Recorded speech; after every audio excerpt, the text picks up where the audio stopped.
ফলতা বিধানসভায় 21শে মে পুরো ফলতায় পুনর্নির্বাচন ঘোষণা করেছেন জ্ঞানেশ কুমারের নির্বাচন কমিশন। প্রশ্ন 1, যে আপনাদের বজ্র আটুনি কি তাহলে ফসকা গেল? এত কিছু তারপর গোটা ফলতা জুড়ে রিগিং হলো, আর আপনারা দিনের দিন ধরতে পারলেন না।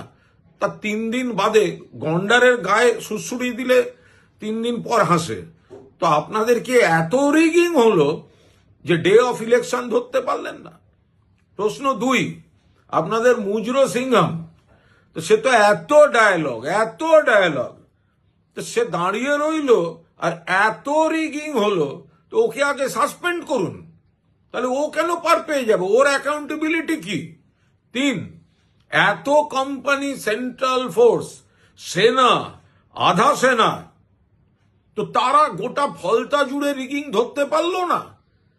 ফলে যেটা করেছে নির্বাচন কমিশন সেটা সম্পূর্ণ রাজনৈতিক উদ্দেশ্য প্রণোদিত, এবং যখন যে সময় এই পুনর্নির্বাচনের নির্দেশ দেওয়া হয়েছে ততক্ষণে 230-এর বেশি আসন নিয়ে মমতা বন্দ্যোপাধ্যায় সরকার গঠন করে ফেলেছেন, এবং ফলতাতেও আবার তৃণমূলের প্রার্থী জিতবেন। আপনাদের শুধু পণ্ডশ্রম হচ্ছে।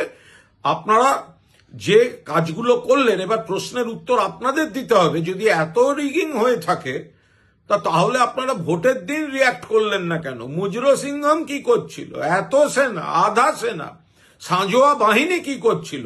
ঘুম ভাঙলো 3 দিন পর রাজনৈতিক ছক কষে। ফলে এটা প্রহসনের সিদ্ধান্ত নিলেন এই জ্ঞানেশ কুমার অ্যান্ড কোম্পানি।